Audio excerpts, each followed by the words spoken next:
चुनाव आयोग की ओर से लोकसभा चुनाव 2024 की तिथियों की घोषणा किए जाने के बाद से पूरे देश के साथ झारखंड में भी राजनीतिक हलचल तेज हो गई है और इसे लेकर सभी राजनीतिक दल और उम्मीदवार अपने अपने तैयारियों को और भी पुख्ता करने में जुट गए हैं। तो चलिए इसी चुनावी गहमा गहमी के बीच आज हम एक ऐसे झारखंड के एक ऐसे लोकसभा सीट की बात करेंगे जहां का चुनाव बड़ा ही दिलचस्प होने वाला है। वो इसलिए कि यहां का एक टाइगर टाइप का छोकरे ने बुढ़वन टाइप के नेतवन का नींद उड़ा रखा है। मेरा इशारा किसके तरफ है आप समझ ही गए होंगे। तो चलिए शुरू करते हैं। दुनिया छोड़ो दी, गिरिडी ने आपको पूछा नहीं, आपको पूछा बनाया था। गिरिडी ने धमकी देते हैं तो कसम से याद रखिएगा, मानना तो सबको है, पागल मत कीजिएगा। तो सिर्फ पगला गए ना आपरी। अगर केस की धमकी हुई ना सोनू जी, माननीय श्री विधायक जी, कसम से केस हमारा थाना में होगा, लेकिन बाकी सुन लीजिए आपके सर का केस नहीं रहेगा। सरकार के गोद में बैठे हैं, अरे कितनों गोद में बैठिए, सरकार आपको दलाली ही करवाएगी, मंत्री तो बसंत सोरेन को ही बनाएंगे।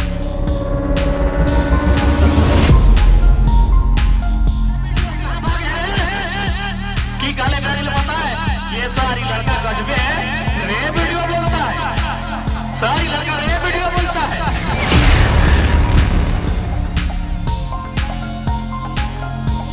हर जगह हमारे साथ सौतेला व्यवहार कर रहे हैं। बताइए पढ़े लिखे लोग, बिहार में 75% सेलेक्ट हो गया, झारखंड में 77% रिजेक्ट हो गया, और अब कानून की बात करते हैं। अरे कानून को अपने नोच के चोंच के चबा के खा दिया है।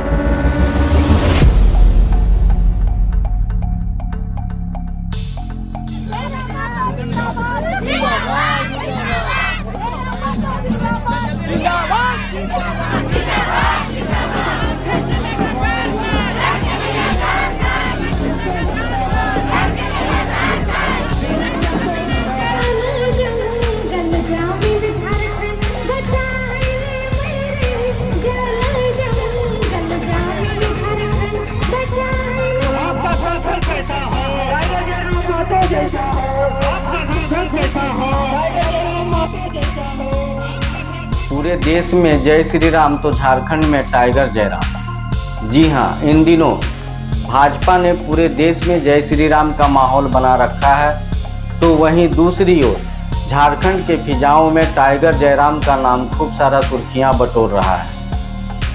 हाँ, आपने सही सुना, मैं उसी JBKSS के केंद्रीय अध्यक्ष व युवा क्रांतिकारी नेता जयराम महतो की बात कर रहा हूँ, जिसके राजनीति में धमाकेदार एंट्री और गगनभेदी दहाड़ से अच्छे नेताओं के पता नहीं क्या क्या सटके हुए हैं।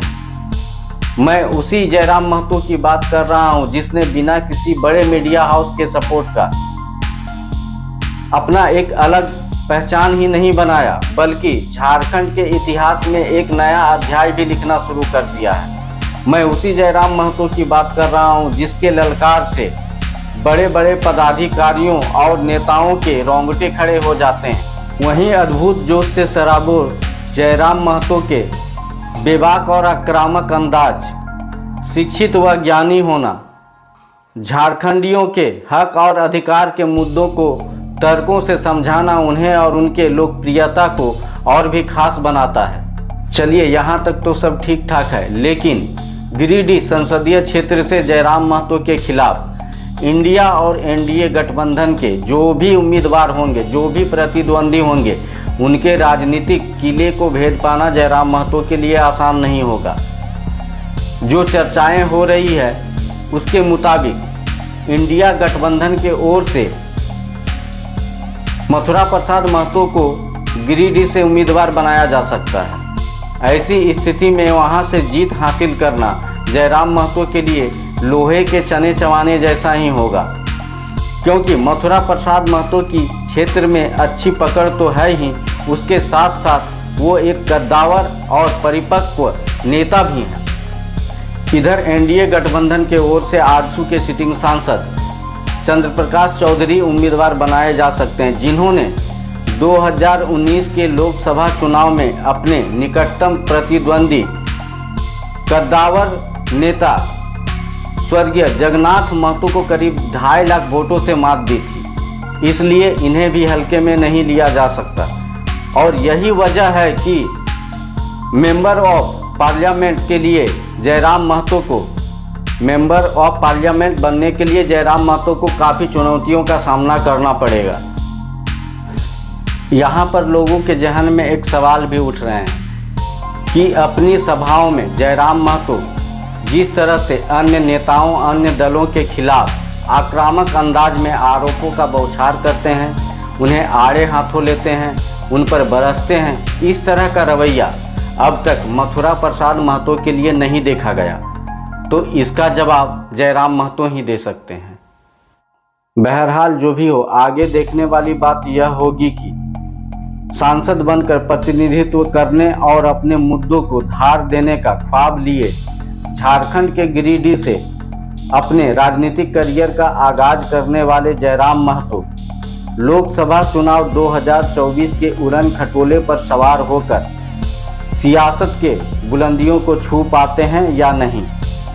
मेरा मतलब है पहले ही चुनाव में जीत हासिल कर युवा सांसद चुने जाने का कीर्तिमान रच पाते हैं या नहीं। चलिए अब बात करते हैं थोड़ा हटकर।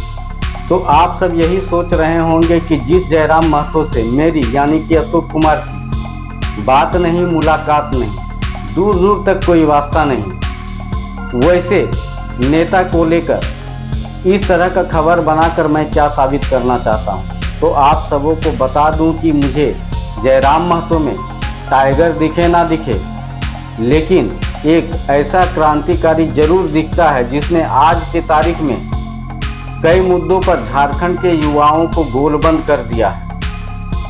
कुछ लोगों की माने तो जयराम में कुछ कमियां हैं, तो इससे इनकार भी नहीं किया जा सकता, ऐसा हो भी सकता है। लेकिन हमें यहाँ यह भी समझना होगा कि जयराम महतो ने राजनीतिक अखाड़े में अभी अभी कदम रखा है, तो उन्हें अपने खामियों को, अपने कमियों को समझने में और उसे दूर करने में थोड़ा वक्त तो लगेगा।